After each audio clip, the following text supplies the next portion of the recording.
Hello, everybody. Good morning, good afternoon, good evening. Welcome back to the next 2, maybe 3 sections in Chapter 5, Reading Sacred Contracts still by Carolyn Myss. So now we're talking about identifying our archetypal patterns.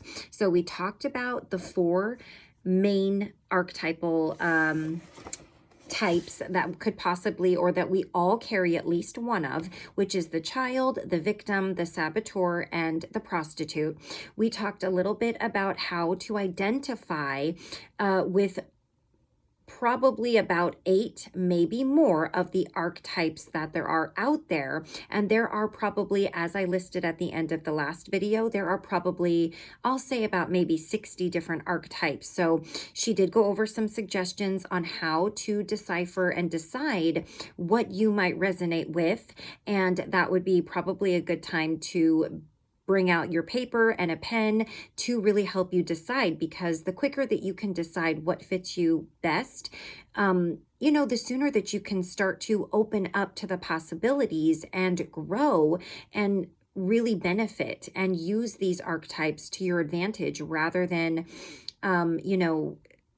always feeling like you're missing out on something, you're losing out on something, or struggling with understanding what you're here for when it comes to your sacred and your soul contracts. So let's go ahead and start out with section 3. We're going to read section 3 and section 4 and see where we go from there time-wise. So this one is titled Interview with an Archetype. After you have singled out your 8 archetypes, I'm going to ask you to interview them one at a time using the questions I provide. I think this will help you become more familiar with how the archetype affects you and will make you more comfortable with your choices. So I think what she's saying is that it is imperative, before you keep moving, to identify your 8 archetypes. Now remember, one of your archetypes is definitely going to be the child, the victim, saboteur, or prostitute. You may have more than one, but we all have one of those 4, most certainly. So then you need to identify the rest, and that usually is going to consist of about 8. So I would suggest taking a look. I did think about reading through all of the archetypes with the explanation. Some of them are a few sentences long, but some of them are a few paragraphs long, going from, I think, A to W through the alphabet. It would simply take too long. It's far too much information to put out there, because you can go online and look up a list of archetypes with definitions and go through them at your leisure and write these things down, figure out what you are, and then move on with it. And you can still keep on listening to this book, of course, and as you go and when you're ready to, go and figure it out, and then you can refer back however you want to do it. But that might be the best way to do it if you're really wanting to put the work in right now. Okay. So she's going to go over we're going to go over some questions that she's going to provide further on in chapter 5. I think this will help you. I already read that. You may find that you want to interview only 1 or 2, or you may not want to interview any at all at this point. But even if you want to skip this interview process, you will benefit from reading through the rest of this chapter. To begin your interview, imagine that the archetype you have chosen is seated opposite you, as if it were an actual person or being. Although the questions are phrased in the 3rd person, don't be afraid to address the archetype in the 2nd person. The first question I suggest you ask yourself, for instance, is, why did I choose this archetype? If you are comfortable doing so, ask the archetype directly, why did I choose you? Let the archetype answer in its own voice, and if appropriate, respond in your voice. Record the questions and answers in your journal for future reference. The second question reads, in what way do I feel this archetype serves my contracts with other people? You may ask the archetype, how do you serve my contracts with other people? When you have a natural rapport with an archetype, a kind of intuitive dialogue slowly opens up. Insights and connections emerge in this process of self-revelation that will feel right and true. If you feel as if your rational mind has constructed the information, you may be on the wrong track or talking with the wrong archetype. If the image is unresponsive and you are unable to get a feeling of resonance with the archetype, this particular pattern may not be a good candidate for your intimate support group of 12. Your aim is to find a feeling or gut instinct that confirms that you have an energy link to this pattern, a connection to your chakras rather than your brain. The process of establishing a genuine bond with an archetype can also be enhanced by reading into the myths, religious traditions, fairy tales, legends, and other classical literature or movies in which they appear. The appendix suggests many of these. People frequently discover in these archetypal adventures the identical challenge or wonderment that they are experiencing in their own lives, thinly veiled by metaphorical or fantastical trappings. Men who are having difficulty leaving home and getting on with their adulthood, admitting that some part of them does not want to grow up and assume personal responsibility, for example, often recognize that they are contemporary versions of Peter Pan or the Flying Boy that John Lee wrote about. These literary figures represent the eternal boy, the puer aeternimus aspect of the child. Puer aeternus. I'm not sure if I'm saying that right. Among the most popular archetypes for women is the queen, a choice that has intriguing overtures. A woman tends to choose the queen because she wants to see herself as the one giving orders in her environment, whether workplace or home. She needs to be in charge without question. Two modern examples of queens who fit this profile are Leona Helmsley and Evita Peron. The extent of her rulership generally includes her mate, and women often express this characteristic of domination over their partners in a snide or sarcastic tone of voice. Oh yeah, one may say, he definitely knows I'm a queen. I don't think I identify with the queen at all. I have no desire to be in charge or calling the shots at work, and I don't, well, I could consider myself a queen in that sense. I definitely don't think like that when I'm thinking about my partner. So I don't know about that one. That one does not scream out to me. I lost my place here. I had to pause for just a second. Okay. Rarely do women project or describe themselves as benevolent, happy, or playful queens, which in itself is a fascinating social statement.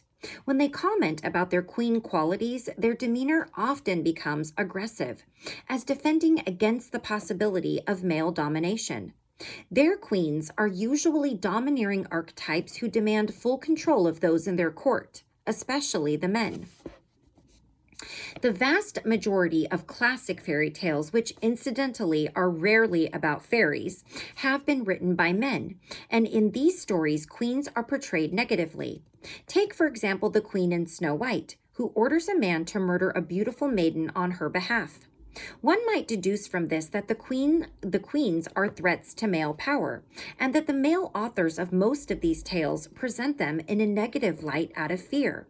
Yet almost all of the queens in my workshop audiences, while admitting that they had not realized it, acknowledge on reflection that their attraction to the queen is based on their desire to control those in their working environment, especially the men. When they describe their queens, they use words such as direct, forceful, and commanding, but rarely, if ever, kind and benevolent, like the queen who ruled the land of the giants in Gulliver's Travels. I can't say that one. The queen archetype has also come into prominence within the gay community, and her energy is expressing itself just as authentically within that culture. If you feel that you are a queen, ask yourself what characteristics you associate with that archetype, and which of them you yourself have. Reflect on whether you have a lifelong pattern of coping with anger, particularly towards your mate or male authority figures in general, by trying to dominate them. If you associate control and domination with this archetype only because of a fear of being conquered, ask yourself why. As with each archetype, give serious thought to how and why it has direct bearing on what you consider to be your contracts with others, in which your queen is the dominant archetypal force. Letters to your archetype. So here's an exercise that she's suggesting. Try this exercise if you find it more appealing than interviewing your archetype. Write a letter to your archetype explaining how you discovered it and why you think it in particular is in your life. And tell it about the situations in which it reared its head or stepped to the front of the stage. Talk to it in the second person, as in, here's where I believe I see you, my victim, working in my thoughts and actions. I see you in my need for people's approval. I see you in my belief that people are rejecting me if I don't get the attention I feel I need. I see you in my belief that others have more opportunities than I do. Now that I know you're there, how can I make you into a friend or ally, or at least a benign force? I see you every time I hear myself say, why is this happening to me? Or feel myself becoming angry when I think other people are preventing me from doing what I want. What does your negative or critical or destructive side need in order to stop getting me into trouble or bothering me and to become positive or supportive or even powerfully positive? What will it take from me to change my thoughts and actions, to make you more important, or to subdue your influence? What do you need? What is it that you're teaching me? Take as long as 10 minutes to a half hour to write your letter.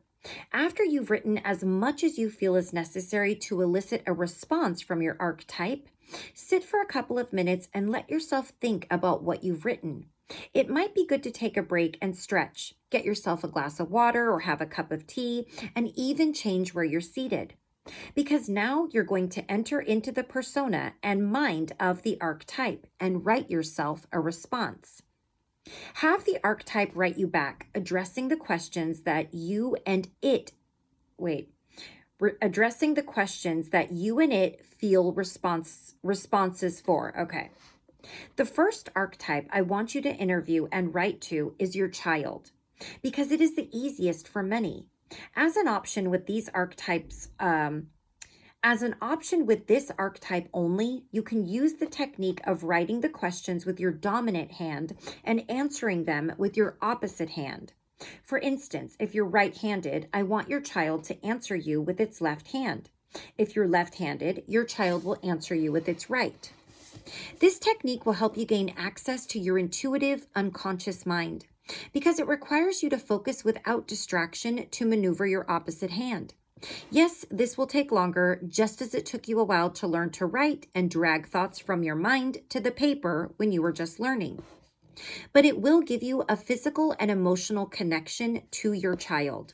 So apparently, I'm a little bit confused because I thought that we had child, victim, saboteur, and prostitute. So I thought that each one of us had at least one of those. But what it sounds like she's saying is that she wants all of us to start with the child archetype. But I was under the impression that while we each definitely have one of those, or maybe even more, we wouldn't all have for sure the same one. But now it sounds kind of like we all have the child archetype, which would make sense because we've all been children, right? So that part absolutely makes sense. And maybe I missed it somewhere, or I forgot that I actually read that the child is definitely what we all have. And maybe we have child mixed with saboteur, or child with orphan, or child with victim, or any kind of combination you can think of. But child is definitely in there for all of us. I think that might be the correct way that I read it. I've just read so much, I forget. That's why I like to have the videos, because I also go back and listen to them. Okay. And it may cut right to the chase, since your child will not want to write for a long time and will give you frank, succinct answers, as children do. They are so honest, and they don't mean anything by it. They don't mean any malice or anything by it. They will just tell you like it is, because they're children. And that's the best thing about children. You want the truth about something, or you want to know something, you ask a child. Once you have the letters and responses, I want you to take another short break, stretch, and then find a neutral seat to reread the letters and listen to the voices. Do you see any places where you can begin to meet the archetype's needs and work with its or your needs and energy? For example, what changes would you immediately implement in your life as a result of dialoguing with this archetype? Are you more easily able to recognize the voice of this archetype when you hear it speaking to you? Do you see any reasons why you would not cooperate with the suggestions that your child archetype has made?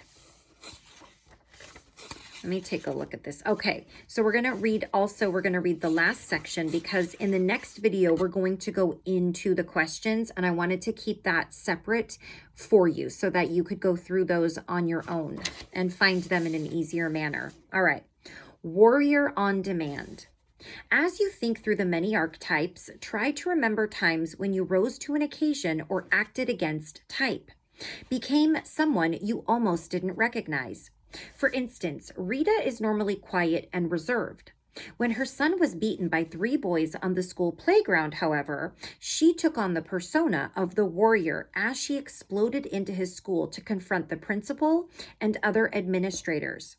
Rita proclaimed that if anything like that ever happened again, she would wage a battle, the warrior word she used in the local courts, and take on the school authorities who failed to protect her son. That got the administrators' attention, and they addressed the issue appropriately. Once Rita felt that her son was in safe territory, she could afford to release the intensity with which she had drawn on the psychic field of the warrior archetype. She told me that when the air cleared from this incident, she nearly collapsed with exhaustion. Part of that exhaustion resulted from a sudden break with an unconscious source of power that had been generating energy for her during that crisis via the warrior archetype. When an archetypal pattern steps into the foreground of our life dramas, most people describe a dramatic shift in their energy field. This explanation felt on target to Rita, who quickly noticed other places in her life where the warrior made an appearance whenever she needed it most, and she concluded that the warrior was one of her 12 archetypes. Okay, now I'm confused, because in the beginning of this chapter, she mentions recognizing 8 of them, and now we're back to 12. So I would say you can do 8 or 12, or maybe the minimum is 8. I believe the minimum is 8 and the maximum is 12. And I think that she's using them interchangeably in this chapter. Yes, that's right. I did read that. Okay, I'm confusing myself. I'm sorry if I'm confusing you. A major directive that helps you determine your archetypes is describe in detail my unfinished business with someone. Many people give brief answer for the first time around, or even state that they have absolutely no unfinished business with anyone. That response often indicates so large a reservoir of unresolved conflict or guilt that they cannot bear to go near the memories. Instead, allow the questions gradually to open up your memory bank and draw to the surface bits and pieces of your past, which could be as minuscule as a conversation with a stranger or as traumatic as sexual molestation. These memories, I hope I don't get flagged for that. Shoot. Okay. These memories may not present themselves on first recall, since most of us do not often visit the murky waters beneath the surface of our history. The list of questions is long, but your psyche is vast. It never rests, but you cannot rush these associations through your unconscious and conclude that you have discovered that you have discovered all there is to know by answering them. You may want to go back through this list more than once for each archetype, too. Each time you conduct an interview with an archetype, you awaken more memories and new associations. You are collecting fragments of your life almost as an archaeologist gathers the shards of ancient pottery. Later, these fragments will organize themselves because they know where they belong. Throughout my own life, for instance, I have met fragments of my rebel in many places and within the electricity of several relationships. Being a rebel is part of my contract, a path through which I have come to know God. I have rebelled against the politics of my religious upbringing, although I decided to rebel with the aid of masters by entering a graduate program in theology. I reflect the rebel in my writing, my teachings, and in my research. The rebel archetype has provided me with my greatest personal, academic, and spiritual challenges.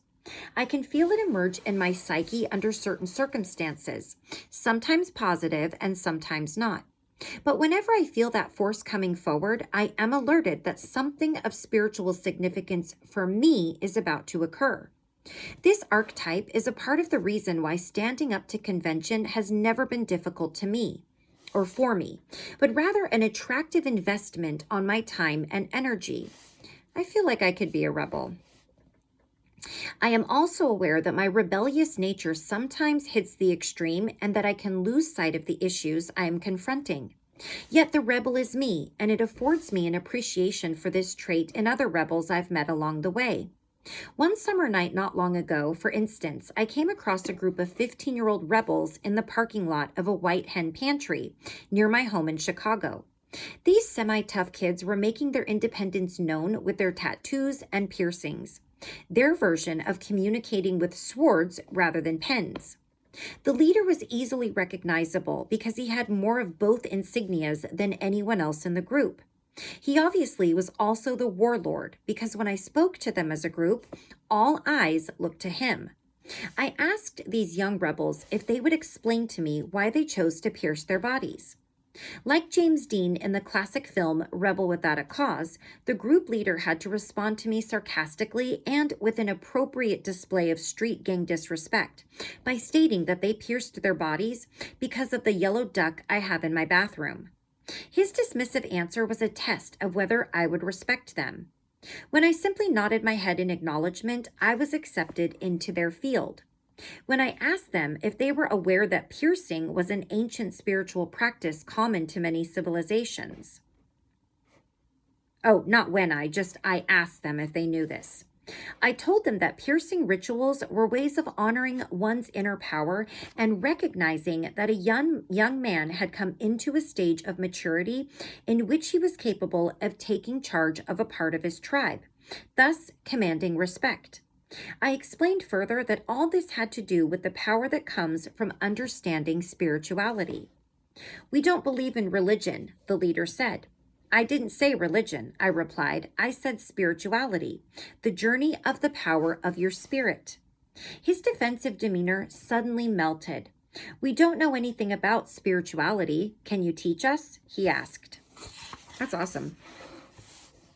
I was momentarily stunned by their response and display of emotional vulnerability, and I told them that they would first have to ask their parents for permission for me to teach them. If it was acceptable to their parents, we could begin. Unfortunately, I never met them again, and so that opportunity never came to pass. But I hope that these rebels will seek out more information on their archetypal passage into adulthood. I remember them and their profound spiritual impact on my own soul, along with the way my own rebel archetype gave way to the teacher in that exchange. All right, so we will stop right there. I feel really bad. I feel like I should go through all of these archetypes with you, but I'm telling you, there's just so many of them. It's the appendix, yeah. And as you can see, well, I'll show you. Let me put my...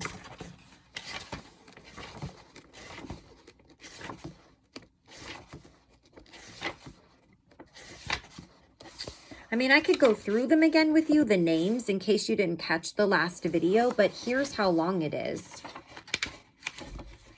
That's the index. So, yeah, page 364 it starts and goes to 423. So, yeah, it's a lot. So what I'm going to do, I'm going to go through the names with you again in case you didn't catch my last video and you don't want to. I will give them to you. And I'm going to give you the name and then also the alternate of what they're called because some of them have more than one name. I didn't do that last time, so I'm going to do that this time. Okay. Accountant, C, scribe. Actor, C, artist. Addict, also known as conspicuous consumer, glutton, workaholic, C, also gambler. Adonis, C, God. Advocate or attorney, defender, legislator, lobbyist, environmentalist, alchemist, or wizard, magician, scientist, inventor. Amateur, C, dilettante. Amazon, see warrior. Ambassador, see mediator. Analyst, see healer. Anarchist, see rebel. Anchorite, see mystic. Angel, fairy godmother / godfather. Apprentice, see student. Arbitrator, see judge. Architect, engineer. Artisan, artist. Then we have artist, which is musician, author, dramatist, actor, artisan, craft person, sculptor, weaver. Athlete, or otherwise known as Olympian. Attila, or see destroyer. Attorney, advocate, author, artist, avenger, or avenging angel. Beggar, homeless person, indigent. Black widow, see femme fatale. Bon vivant, see hedonist. Builder, see engineer. Bully, otherwise known as coward. Burglar, thief, caregiver, healer. Casanova, Don Juan. Celibate, monk, nun. Chef, hedonist. Chief, king. Child, we have orphan, wounded, magical / innocent, nature, divine, puer, puella, eternus, or the eternal boy girl. I don't know why they give it to us in Latin and then in English. And then we have child orphan, child wounded. Oh, I see. Okay, so when she said child earlier, she didn't just mean child. She meant we all have either child orphan, child wounded, child magical / innocent, child divine, child nature, or child eternal boy girl. Okay, so figuring out which one of those children you are, which child archetype you are, those are the child archetypes. Circa, see femme fatale. Clown, which would be a court jester, fool, or dumbling. Communicator, see networker. Companion, which would be friend, sidekick, right arm, consort. Con artist, thief, consort, companion. Conspicuous consumer, addict. Copyist, scribe. Counselor, mentor. Courier, networker, court jester, clown. Coward, bully. Craftsperson, artist. Crime fighter, warrior. Critic, judge. Crone, guide. Damsel or princess. Defender, advocate. Destroyer, which would be Attila, mad scientist, serial killer, spoiler. Detective, which would be spy, double agent, sleuth, snoop, Sherlock Holmes, private investigator, profiler. See also warrior / crime fighter. Devotee, student, dilettante, amateur. Diplomat, mediator. Disciple, student. Don Juan or Casanova, gigolo, seducer, sex addict. Double agent, detective. Dramatist, artist. Dreamer, visionary. Dumbling, clown. Emperor, king. Empress, queen. Enchantress, femme fatale. Engineer, which could be architect, builder, schemer. Environmentalist, advocate, evangelist, guide. Examiner, judge. Exorcist or shaman. Explorer or pioneer. Fairy godmother, godfather, see angel. Father or patriarch, progenitor, parent.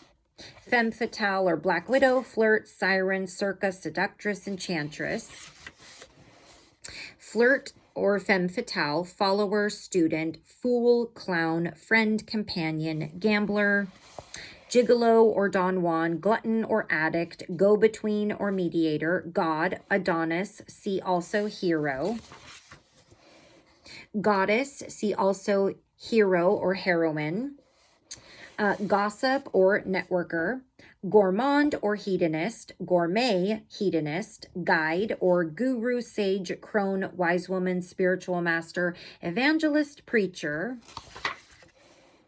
Gunslinger or warrior, guru, guide. Healer would be wounded healer, intuitive healer, caregiver, nurse, therapist, analyst.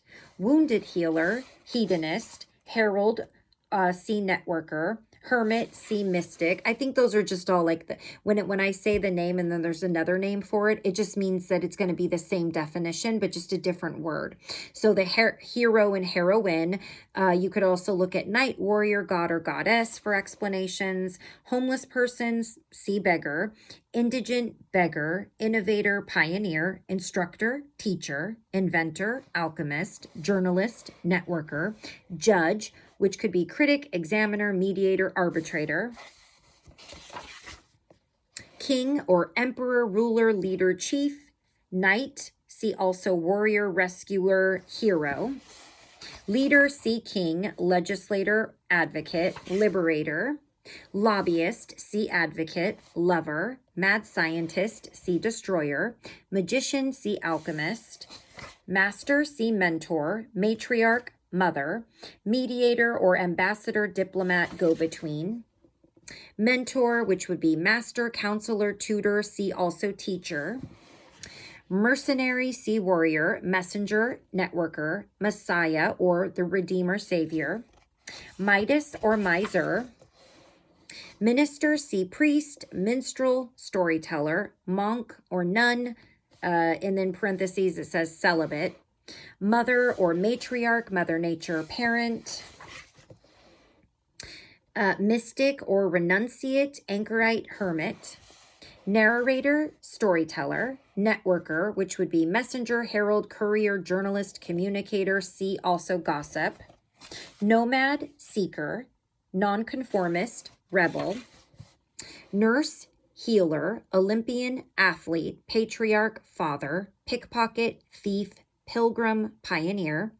And for pioneer, we have explorer, settler, pilgrim, innovator, entrepreneur. Pirate, we have swashbuckler, buccaneer, privateer. Poet, see also artist. Political protester, rebel. Preacher, guide. Priest or priestess, minister, rabbi. Prince, princess or damsel, private investigator, detective. Profiler, detective. Progenitor, father. Prophet, visionary, prostitute. And then there's a text for, it just says, I'm not even going to bother. Never mind. Provocateur, trickster. Puck, trickster. Puppet, slave. Queen, empress. Rabbi, priest. Rebel, anarchist, revolutionary, political protester, nonconformist. Redeemer, Messiah. Renunciate, mystic. Rescuer, see also knight, healer, and hero. Revolutionary, rebel, right arm, companion, Robin Hood, thief, ruler, king, saboteur. Sage, guide, Samaritan, samurai or warrior, savior, messiah, schemer, engineer, scholar, scribe, scientist, alchemist. And scribe, we have copyist, secretary, scribe accountant, and also journalist. Sculptor or artist, secretary, scribe, seducer, Don Juan, seductress, femme fatale, seeker, which could also be wanderer, vagabond, nomad. Seer, visionary, serial killer, destroyer, servant or indentured servant. Settler or pioneer, sex addict, Don Juan, shaman, exorcist, shapeshifter, which you can also look up trickster for that one. Sherlock Holmes or detective, sidekick, companion, siren, femme fatale, slave or puppet. Sleuth, detective, snoop, detective, soldier, warrior, soldier of fortune, warrior, spellcaster, shapeshifter, spiritual master, guide, spoiler, destroyer, spy, detective, storyteller, which would be minstrel or narrator. I told you there's a lot. Student, which could be disciple, devotee, follower, apprentice. Swindler or thief. Sybarite or hedonist. Teacher, which can also be instructor or mentor. Therapist, teacher. Thief, swindler, con artist, pickpocket, burglar, Robin Hood. Trickster or puck, provocateur. Tutor, see mentor, vagabond, seeker, vampire. Victim, virgin, see also monk or nun. Visionary, which is dreamer, prophet, seer, and you can also see guide or alchemist under that. wanderer or seeker, warrior or soldier, crime fighter, Amazon, mercenary, soldier of fortune, gunslinger, samurai, weaver or artist, wise woman or guide, wizard or alchemist, workaholic, addict. And that's it. Oh my gosh, that took me 10 minutes, I think, to read that. So yeah, and as you can see, some of the explanations just for one go on and on and on. So it's really, yeah, my goodness, just a lot of information, and it's wonderful. But I suggest, just like she said, start out with the child. Go through each child archetype, figure out which one you are, and ask those questions, and then go from there. Go from there with figuring out the around other 8 or so. That's what I'm going to have to do. And you can certainly continue forward with this book if you don't do that right away. That's okay. Everything when you're ready for it, and you will know. And it could be a week from now, or it could be years down the line. I've had this book on my shelf for probably like 2.5 or 3 years, until I finally felt like it's time to read it. We're going to go ahead and read it. And that's okay. If you don't figure it out now, you'll figure it out in the next life, or the next, or the next. If you want to figure it out now, when there's a will, there's a way. That's all I'm saying. This will resonate with whoever it needs to. I always know that, and I always trust the process. So we're going to stop right there because we are on almost 36 minutes, super long. Thank you so much for joining me. In the next video, we're going to go over the questions, which can be of great help to us in figuring out these archetypes. Okay, so we're going to keep that all together.